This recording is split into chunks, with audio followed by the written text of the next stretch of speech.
Et bienvenue pour la 4e journée des Eurobouquins, et avec aujourd'hui encore 3 matchs au programme. Et nous allons commencer par celui qui oppose la République tchèque à l'Espagne. Alors pour la République tchèque, nous avons choisi La Métamorphose de Franz Kafka. Grégor passait les jours et les nuits presque entièrement sans sommeil. Il lui arrivait de penser que la prochaine fois que la porte s'ouvrirait, il recommencerait, tout comme autrefois, à reprendre en main les affaires de la famille. Un jour, après que bien du temps eut passé, il revit en pensée le patron et le fondé de pouvoir, les commis et les apprentis, le garçon de bureau qui avait l'intelligence si courte, 2 ou 3 amis employés dans d'autres magasins, une femme de chambre dans un hôtel de province, un souvenir fugitif qui lui était resté cher, la caissière d'une chapellerie à laquelle il avait fait sérieusement, mais trop lentement, la cour. Tous lui revinrent à l'esprit, mêlés à des étrangers ou à des gens qu'il avait perdus de vue. Mais au lieu de venir en aide à sa famille ou à lui-même, ils se détournaient tous de lui, et il se félicita de les voir disparaître de sa pensée. Et face à Kafka, nous avons le célébrissime Don Quichotte de Cervantes. Or, voici ce qui en était de l'armée, du cheval et du chevalier que voyait Don Quichotte. En cette contrée, il y avait 2 villages, l'un desquels était si petit qu'il n'y avait ni apothicaire ni barbier, tandis que l'autre, qui était tout près, en était pourvu. Ainsi, le barbier du plus grand servait au moindre, auquel il y eut justement un malade ayant besoin d'être saigné, et un autre de se faire la barbe. C'est pourquoi le barbier s'y rendait, portant un bassin de cuivre. Et la fortune voulut qu'au cours de sa marche, il commença à pleuvoir, et de peur que son chapeau ne fût taché de la pluie, parce qu'il devait être neuf, il se mit son bassin sur la tête, et comme il était fort net, il luisait du milieu de loin. Enfin, l'homme était monté sur un âne gris, comme Sancho avait dit, et voilà comment il sembla à Don Quichotte qu'il y eut là cheval gris pommelé, chevalier et armé d'or, car toutes les choses qu'il voyait, il les accommodait facilement à ses délirantes chevaleries et vagabondes pensées. Voici pour le premier match. Deuxième match de la journée, entre la Suède et la République d'Irlande. Pour la Suède, nous avons choisi le livre de Björn Larsson, Les poètes morts n'écrivent pas de romans policiers.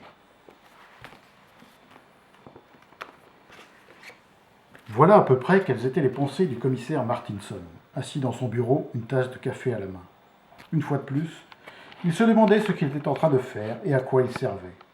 En tant qu'inspecteur intérimaire de la police maritime, incapable de distinguer bâbord de tribord, il se contentait de suivre comme une sorte d'observateur les patrouilles et les sorties qui se seraient effectuées encore mieux sans son aide.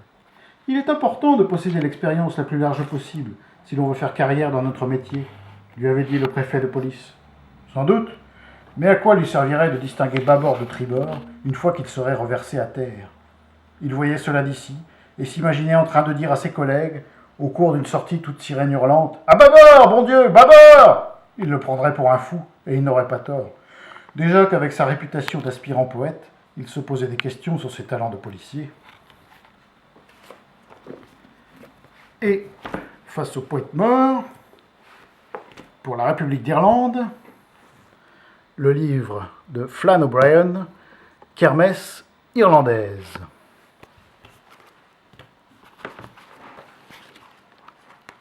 Je vais donc raconter, dit Finn. Ça y est, le voilà qui remet ça, dit Furisquet. Je conterai d'abord, en un récit mélodieux, avec force suave parole, la raison et la cause première de la démence de Sweeney, dit Finn. Approchez vos chaises, les enfants, dit Shanahan. Il y en a pour toute la nuit. Nous voilà partis sur un vieux rafio. Je vous en prie, poursuivez, monsieur, dit Lamont.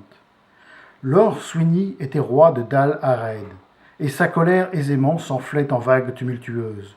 Auprès de sa demeure était la grotte d'un saint nommé Ronan. C'était un bouclier contre le mal, cet homme actif, généreux, bienveillant, qui sortait quand sonnaient les matines et mesurait l'emplacement des murs d'une église toute neuve, illuminée par le soleil, non sans faire tinter sa cloche dans le silence du matin. Une bien belle histoire, dit Conan. Et nous passons maintenant au 3e et dernier match de cette journée, qui va opposer l'Italie à la Belgique. Et pour l'Italie, nous avons choisi un extrait de la Divine Comédie de Dante Alighieri.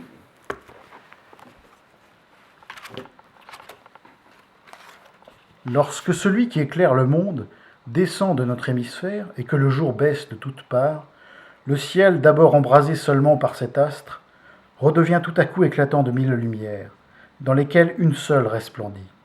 Et cet état du ciel me vint à l'esprit, lorsque le bienheureux signe du monde et de ses chefs garda le silence. Car toutes ces vives clartés, en devenant plus brillantes, commencèrent des chants qui se sont éteints et effacés dans ma mémoire. Ô doux amour qui te voile d'un sourire, combien tu paraissais ardent au milieu de ces rayons qui ne respiraient que de saintes pensées. Et face à la Divine Comédie, a été sélectionné pour la Belgique le livre de Jan van Dorp, Flamand des vagues.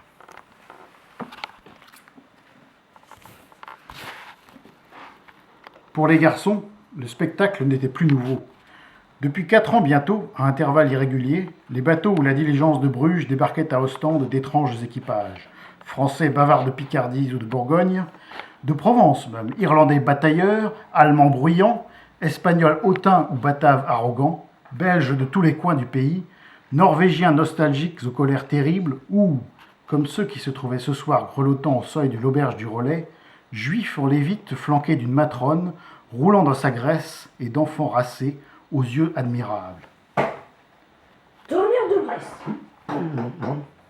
Vite, Tintin, venez vite, il n'y a pas une seconde à perdre. Nous allons sauter, il y a une machine infernale dans la cale. Je suis descendu à la cale pour y ouvrir une caisse de whisky. Au lieu de whisky, j'ai trouvé une machine infernale. Nous y sommes, attention, c'est ici, regardez. Attention, n'approchez pas. Au contraire, il faut savoir à quoi s'en tenir. Eh bien, des tôles. Des tôles ?